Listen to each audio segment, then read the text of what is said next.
The first thing I noticed when I pulled into Millhaven was my own handwriting on the wall of the old hardware store. Not a sign. Not a banner. A laminated piece of lined paper mounted inside a shadow box, hung between a rack of fishing lures and a faded Canada Day poster. I could read it from the truck window. I had written it in green marker when I was 9 years old, in the large loopy cursive I used before I learned to write smaller and mean, yet less. I, Owen Fletcher, promise that when I grow up, I will marry Ivy Sutton. Even as she becomes a know-it-all, especially as she becomes a know-it-all. I almost hit the snowbank. I was 31 years old. I had 2 duffel bags in the back seat, a cracked phone screen, and 6 years of a life in Toronto that looked excellent on paper and felt, most mornings, like wearing someone else's coat. I'd worked in corporate communications for a firm that handled accounts I could not describe at dinner parties without watching people's eyes glaze over. I had a condo near King Street with exposed brick and a dishwasher that cost more than my first car. I had a gym membership I used 3 times, a therapist I canceled on twice, and exactly one person who would have noticed if I stopped texting. And I'd stopped texting her 9 months ago because it was easier than admitting I had nothing true left to say. So I quit. No dramatic resignation letter. I just walked out on a Wednesday, sat in my car in the underground parking, and thought, if I died here, no one would find me until the monthly billing cycle. By Thursday, I was packed. By Friday morning, I was driving north on Highway 41, with the heat cranked and the radio off, heading back to Millhaven, Ontario, population 4,000 and change. Because I had nowhere honest left to go. I had not planned on the sign. The hardware store belonged to Ivy's dad, had since before I was born. I got out of the truck in the January cold and stood in front of it like I owed it something. The handwriting was mine, no question. The green marker, the lopsided star drawn in the corner, the way I had spelled especially wrong the first time and scratched it out. Someone had laminated it. Someone had put it in a frame. The bell above the door of the cafe next door rang, and I turned without thinking, and there she was. Ivy Sutton was carrying 2 paper bags of groceries and had ice salt on her boots and her dark hair loose under a toque she had clearly borrowed from someone larger because it sat halfway down her forehead. She was the same age as me. She looked like herself, which sounds obvious, but I mean she looked like the version of herself she had always been heading toward, sharper around the eyes, steadier in how she stood, like the world had pushed her around a few times and she had learned to push back with her shoulder rather than her whole body. She saw me. The bags lowered an inch. Well, she said. Owen Fletcher. Every breath I had organized itself into a small, useless pile somewhere in my chest. Hey, Ivy. She looked from me to the shadow box on the hardware store wall and back again. You've been sending Christmas cards, she said, with a printed signature. And now you're standing in front of your own laminated marriage proposal. That is not legally binding. You included a star. Stars are legally binding in this town. Who put it in a frame?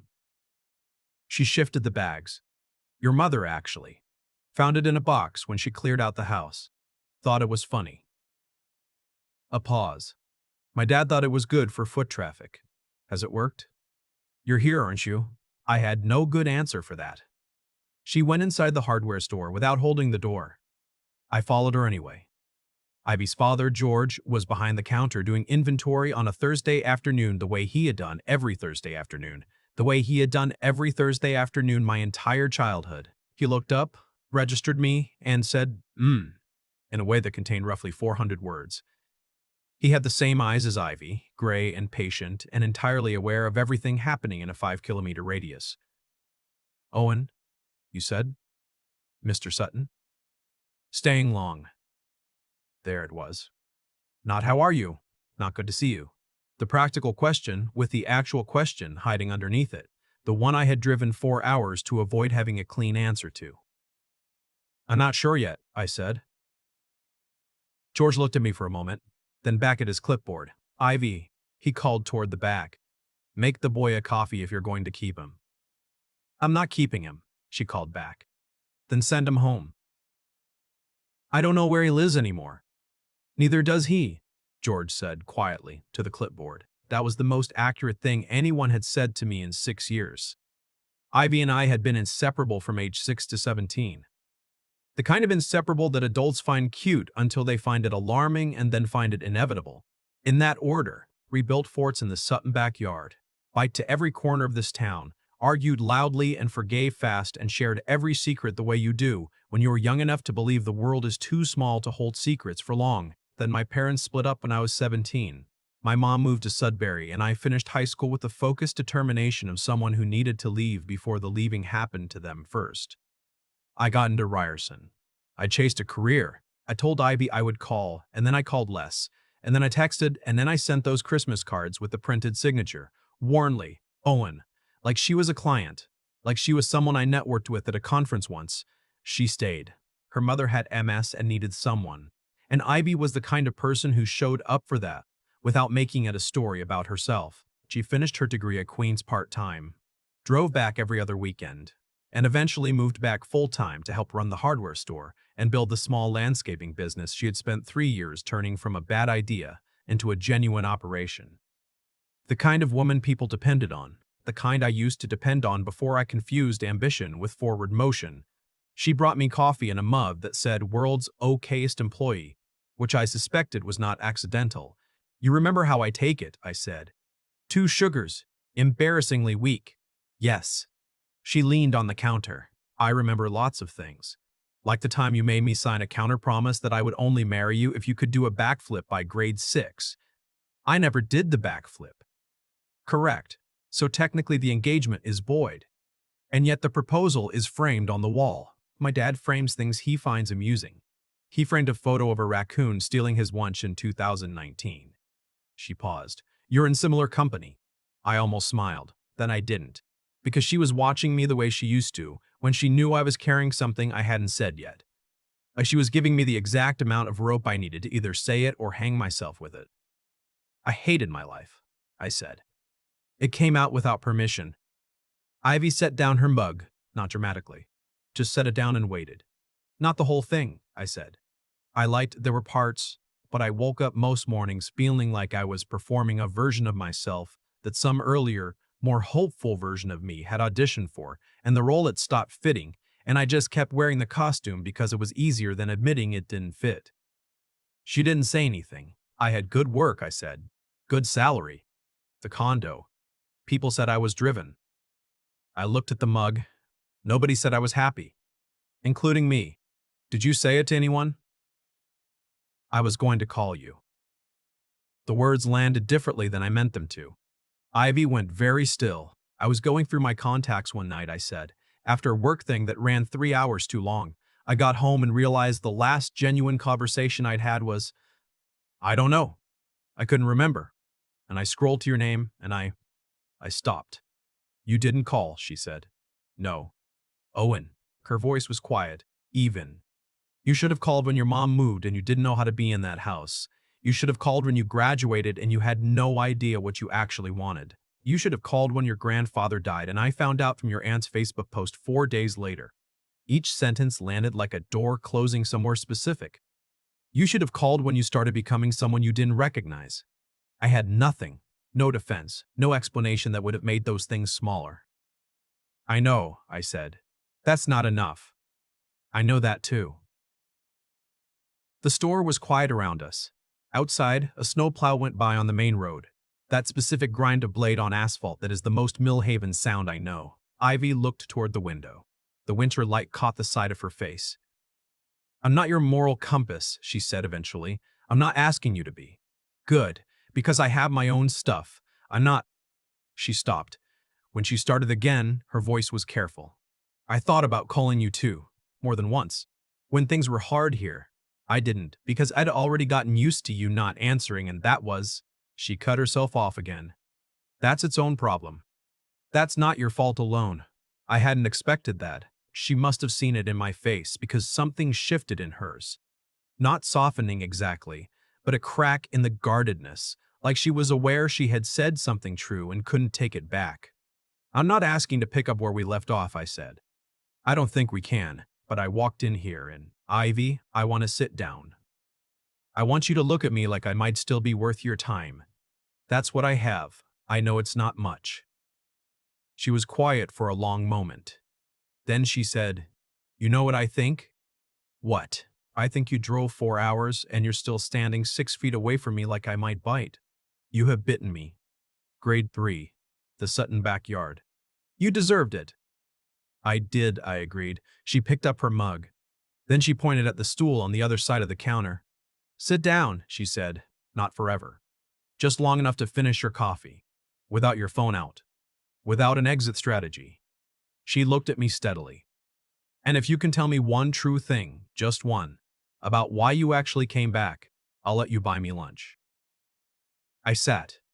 It didn't feel like anything heroic. It felt like the first honest thing I had done in so long that my body didn't know how to carry it right.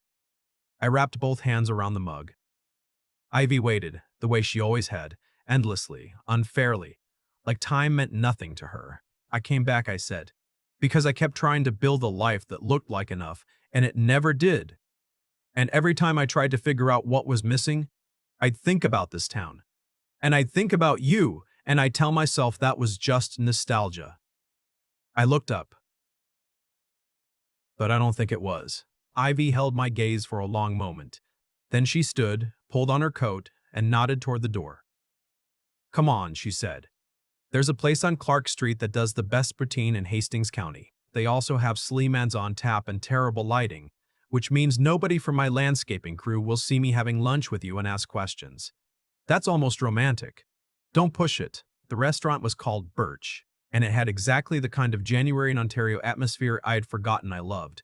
Dark wood booths, a chalkboard menu, the sound of a hockey game muted on the TV above the bar. We sat across from each other and ordered and talked.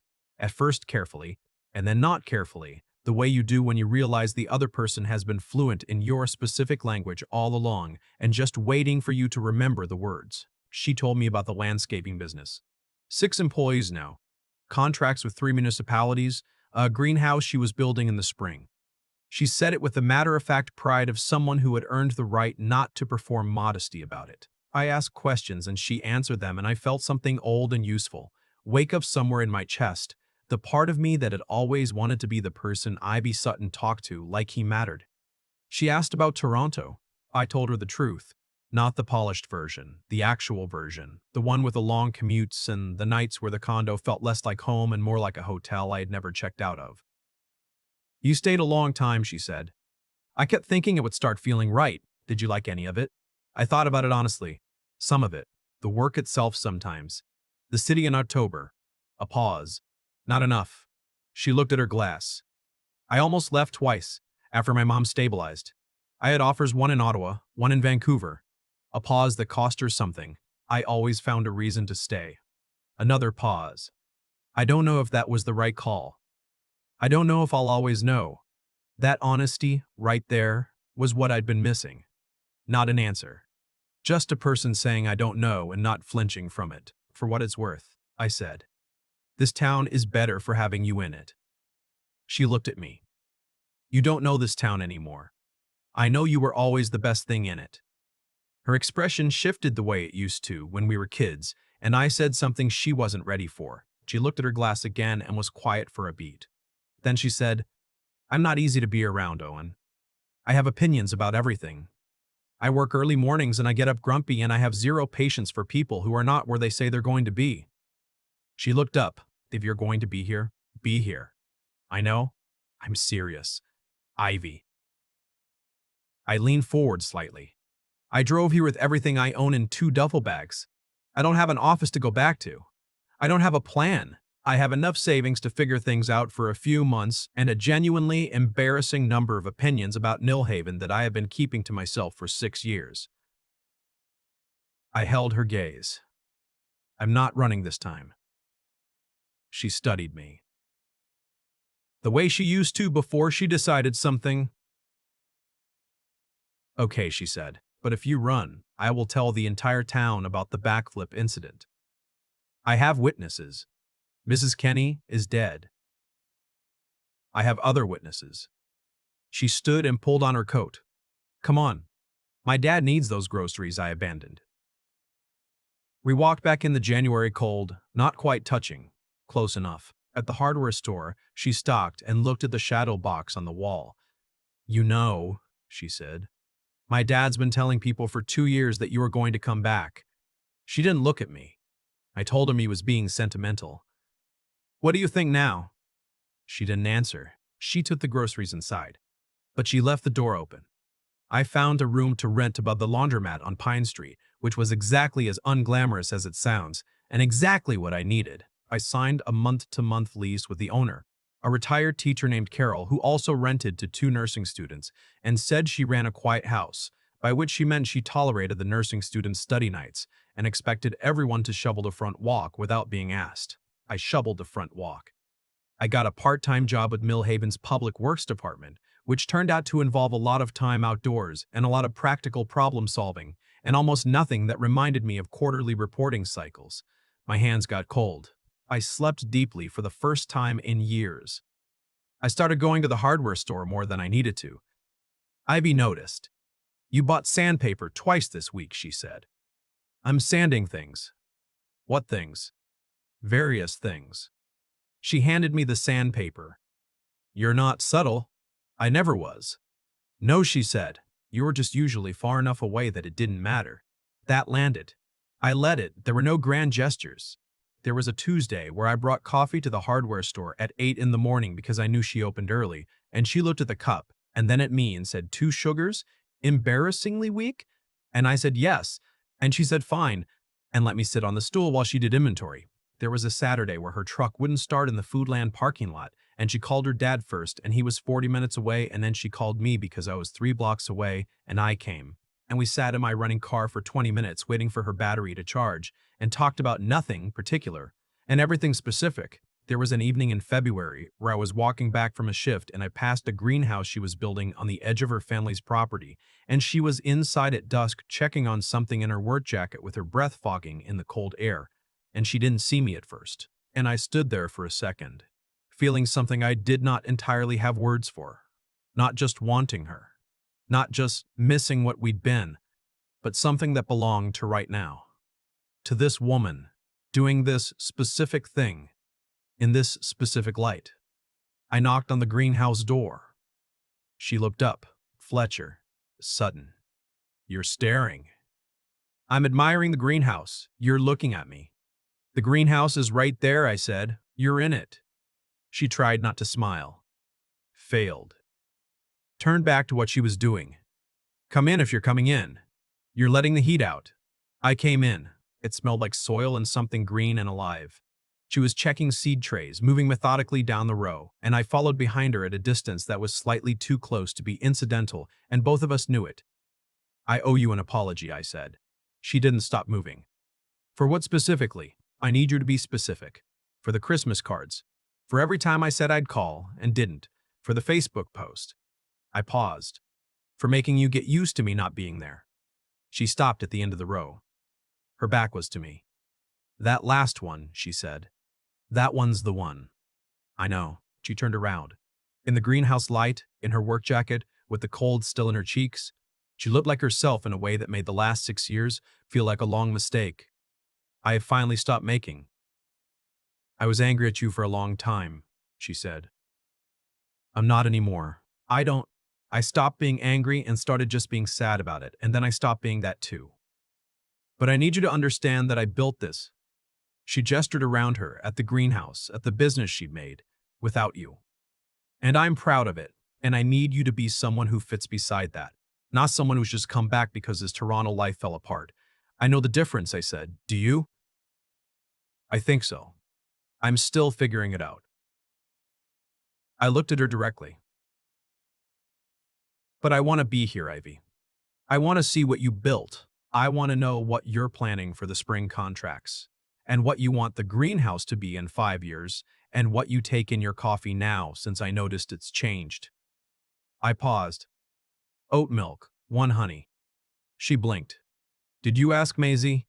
I asked her dad. Something crossed her face that she didn't entirely manage to contain. That is, she said, very annoying. I thought it was thorough. It's both. She looked at me for a long moment. The greenhouse hummed around us. You have to be patient with me. I'm not going to just pick up like nothing happened. I'm not asking you to. And you have to stop buying sandpaper you don't need. I might need it. Owen, I will stop buying sandpaper. She looked at the seed trays, then back at me. Ask me to dinner, she said. Not as a thing. Just dinner. Ivy Sutton, I said. Will you have dinner with me? Yes, she said, but not somewhere expensive. I'm not impressed by expensive. I'm not impressed by expensive anymore. I worked for Public Works. Good, she said. Neither am I. We had dinner at a family restaurant on King Street where her dad had been eating the Thursday special since 1987 and where the waitress, Bev, had known Ivy since she was 4 and said, "Oh, finally." The moment we walked in, and Ivy said Bev in a tone that suggested this was not the first time Bev had said things without being invited to. We split a piece of pie at the end. She told me about the first big landscaping contract she'd won, how she'd driven home after signing the paperwork and sat in her truck and cried for 20 minutes because she hadn't known until that moment how much she'd needed to prove it to herself. I told her about the last day in Toronto, the parking garage, the specific quality of the silence down there. I didn't think I was depressed, I said. I thought I was just tired. Were you? Both, I think. I don't know how long. She looked at her plate. I should have called too. I said that once. I meant it. She looked up. When things were hard here, and they were hard, I thought about calling you. I didn't let myself. I told myself you'd moved on and I didn't want to need someone who had moved on. I hadn't moved on. I hadn't moved on. I know that now. She held my gaze. That's a thing you're going to have to carry, Owen. So am I. We both let this, she gestured between us, go longer than it should have. That's not only on you. It was more generous than I deserved. I told her that. I know, she said. I'm very generous. A pause. You can thank me by not being an idiot. I'll try. Try hard. Walking back to my place, we stopped in front of the hardware store. The shadow box was dark at this hour, just the outline of it under the street lamp. You know what's funny, she said. I used to walk past that thing every day and feel she searched for the word residual, like it was a note from someone who wasn't coming. She looked at it. I don't feel that anymore. What do you feel? She looked at me instead. Ask me again in the spring, she said, when the greenhouse is finished. In the spring, I helped her finish the greenhouse, not because I knew anything about greenhouses, which I did not, but because I showed up on the first Saturday in March with coffee and the most genuine ignorance she had probably ever supervised. And she put me to work carrying panels and holding things level and handing her tools in the correct order, which turned out to be a skill I improved at faster than she expected. You're not useless, she said, which from Ivy Sutton in April is roughly the equivalent of a standing ovation. I found a full-time position with a local contractor who did commercial and residential renovation, which used things I had not known I was good at, and left me tired in my body rather than my spirit, which turned out to be an entirely different kind of tired. George Sutton hired me on Saturdays to help reorganize the back of the hardware store, which I understood was his way of supervising me at close range without having to say so directly. You're doing all right, Owen, he said one Saturday in May, which was the most words he had put together about me since I came back. And I thanked him, and he said, don't make it weird, and we went back to sorting inventory. On a Saturday in June, Ivy and I drove out to her grandmother's old property on the lake, where she was planning to expand the business eventually. We sat on the dock with sandwiches, and she talked through her plans, and I listened and asked questions, and at some point, our shoulders were touching, and neither of us moved away from that. I'm glad you came back, she said, not looking at me, looking at the water. Me too. Don't make it weird, that's your dad's line. It's a family line. I looked at the water too. A loon called somewhere across the lake, that long, hollow sound that I had not heard in years without knowing I was missing it. Ivy, I said. I'm not going anywhere. She was quiet for a moment.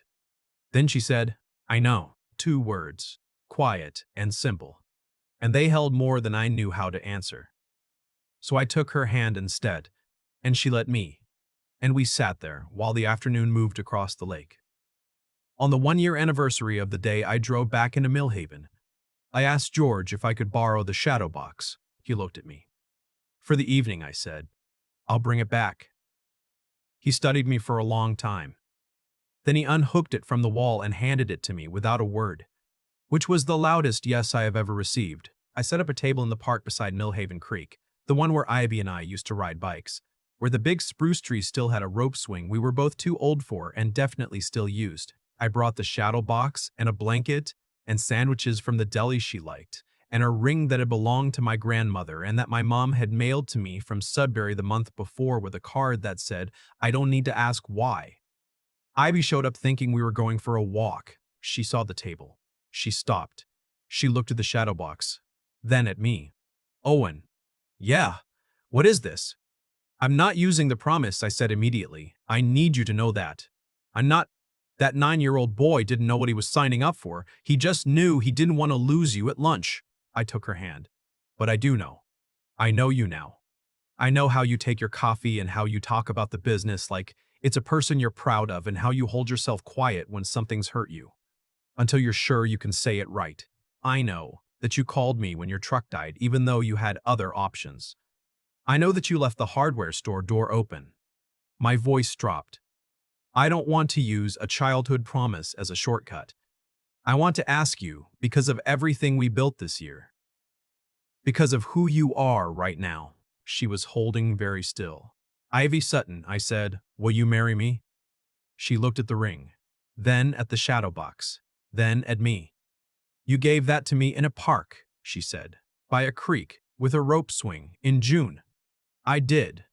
You're going to tell everyone that's not on purpose." "It's completely on purpose." Her mouth trembled. Then she said yes in a voice so quiet I felt it more than heard it. And I put the ring on her hand and she held my face in both of hers and kissed me, and I heard, from the direction of the parking lot, the unmistakable voice of George Sutton saying to someone, "Finally." We got married the following October. The ceremony was in the Sutton backyard, which was October in Ontario, gold and red and cold enough that our breath was visible in the photographs, which I think is the best kind of photograph.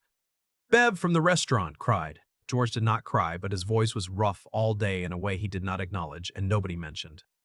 Ivy had the shadow box mounted in the front hallway of our house. Under the framed promise in her handwriting on a small card, she had written one word: proven. Most mornings now I wake up before 6 because she has an early crew, and the sound of her getting ready is the first thing I hear, and it is exactly the shape of enough. We argue about the thermostat in February. She thinks my approach to meal planning is chaotic. I think her approach to Saturday mornings is unnecessarily scheduled. We are both right. Our son Charlie is 14 months old. He is already making opinions known about things he cannot name. Ivy looks at him the same way she looks at the greenhouse in early spring, like something she built that is still becoming what it's meant to be. On the afternoon I came home for the last time, I drove past the hardware store, and there was a new shadow box in the window, smaller than the original. I stopped. Inside it was a single photograph. Ivy and me at 19, at Millhaven Creek, her laughing at something and me looking at her instead of the camera. Below it, in George's handwriting, he always knew. He just took the scenic route. I sat in the truck in front of it for a while, the way I had a year and a half ago, except this time I knew exactly where I was going. I went home.